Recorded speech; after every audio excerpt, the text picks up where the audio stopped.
जिस दिन तुमने संसार के भोगों को अपने ऊपर ठहरने नहीं दिया, संसार के भोग तुमको प्रभावित नहीं कर पाएंगे, बस तुम समझ लेना कि अब तुमसे ये माया टकराव नहीं ले सकती है। इसीलिए कुछ भी हो, संसार के लोग कुछ भी कहते रहें, लेकिन तुम भजन करना, कीर्तन करना नहीं छोड़ना।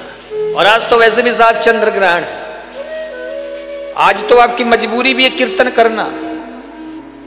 हाँ, और जो कीर्तन नहीं करता महाराज जाके देख लो उनको, 84 के चक्कर में फंसे हुए हैं सबके सब। एक साधु थे, नदी के तट पर बैठे हुए थे, अचानक पानी पिया और पत्थर की एक सिर की टेक बनाई और लेट गए। बगल से एक कहारिन गुजरी, उसने कहा देखो साधु तो बन गया, पीले पीले कपड़े तो धारण कर लिया, लेकिन अभी तक महाराज विषयों से मन नहीं हटा।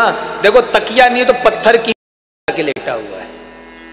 महात्मा जी ने देखा अरे इसने तो ऐसा कह दिया, उसने पत्थर की जो तकिया बनाई थी उसे उठाया और पानी में फेंक दिया। दूसरी कहारिन निकली, बोले देखो महात्मा तो बन गया, लेकिन मन से क्रोध नहीं गया, जरा सा क्या बोल दिया, पत्थर ही फेंक दिया। महात्मा जी बोले बड़ी गजब बात है भाई, क्या किया जाए, ये तो कुछ समझ में नहीं आ रहा है?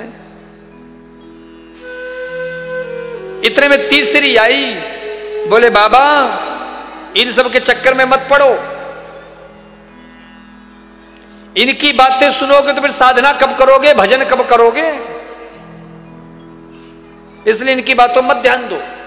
इतने में चौथी आ गई, बोले बाबा क्षमा करो, सब छोड़ा तुमने पर चित्त को नहीं छोड़ा।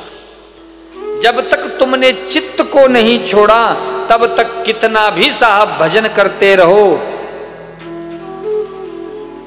मन में यही बात आएगी, वो क्या कह रहा है, ये क्या कह रहा है, वो क्या कह रहा है। इन्हीं लोगों पर ही तुम्हारा ध्यान रहेगा। ये संसार है, संसार में महाराज लोगों का काम ही है कुछ ना कुछ बोलना। आंख बंद कर लोगे तो लोग कहेंगे देखो ध्यान का नाटक कर रहा है। साहब चारों ओर देखोगे तो कहोगे, कहेंगे देखो इसकी नजरों का ठिकाना नहीं, इधर उधर देखो कितनी पुतली घूम रही है, इधर उधर, कभी इधर कभी उधर कभी इधर देखता रहता है। और इन सबसे परेशान होकर आंख फोड़ लोगे तो कहोगे, कहेंगे देखो जैसा किया वैसा इसको भुगतना पड़ रहा है। तो साहब दुनिया का तो काम ही है कुछ ना कुछ कहना, तो इन दुनिया वालों के चक्कर में क्यों पड़े हो साहब? हाँ, दुनिया के चक्कर छोड़ो।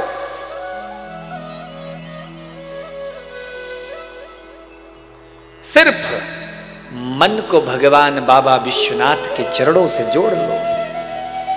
जिसने मन को शिव के चरणों से लगाया है, शिव से अपने मन को जोड़ा है, बस उसका ही मन नियंत्रित है। क्यों? क्योंकि मन एवं मनुष्याणाम कारण बंध मोक्षणात्, मन ही मिलावत राम सो मन ही करत भजीत।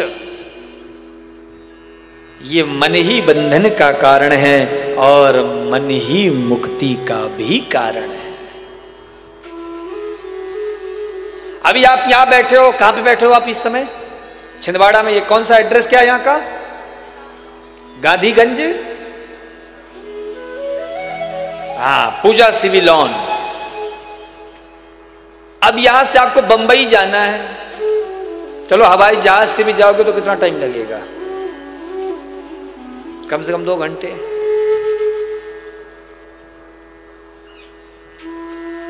कलकत्ता जाना हो 1.5-2 घंटे वहां भी लग जाएंगे। पर अरुण भैया ये बताओ, मन को यदि बंबई जाना हो तो कितना समय लेगा? कलकत्ता जाना हो 1 सेकंड। क्यों? इस दुनिया में मन से चलने वाली तीव्र वस्तु कुछ भी नहीं है। हाँ, अभी आप यहां बैठे हो लेकिन मन आपका 2 सेकंड में कहीं से कहीं पहुंच जाएगा। तो सबसे पहले तो ये मन कंट्रोल करो। भजन में मन लगाना है तो मन को साधो। मन कैसे सधेगा? बोले मन की ये जो डोर है इसे निकाल करके बाबा विश्वनाथ के चरणों से बांध दो। क्या करो? बांध दो।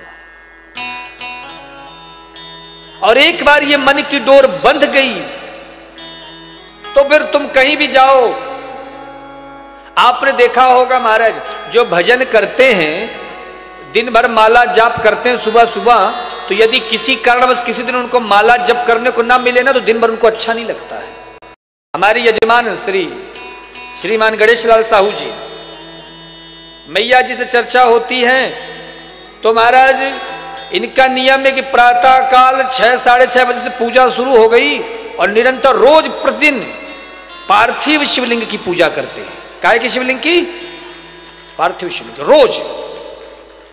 रोज साहब पूजा करते हैं और जब तक पूजा नहीं कर लेते तब तक एक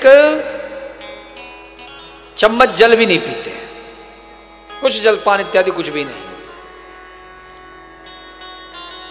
अब महाराज मन ऐसा उस भजन में लग गया है कि चाहे सुनामी आए, चाहे ठंडी आए, चाहे गर्मी आए, चाहे बरसात आए, कहो बड़े साहू जी, छूटता है कभी? हाँ, कभी नहीं छूटता। इतनी अवस्था होने के बावजूद भी चलता है। तो जब एक बार वह क्रिया में हमारा मन अटक गया, तो अब महाराज चाहे करोड़ों का नुकसान हो जाए, चाहे पत्थर पड़े, चाहे ठंडी पड़े, लेकिन अब वो क्रिया हमारी होगी ही होगी, क्योंकि उस क्रिया से हमारा संबंध जुड़ गया है। समझ रहे हो ना बात को? तो इसी प्रकार से एक बार जब आपका शिव तत्व से प्रेम हो जाएगा, कृष्ण तत्व से प्रेम हो जाएगा, फिर तुम कुछ भी करो।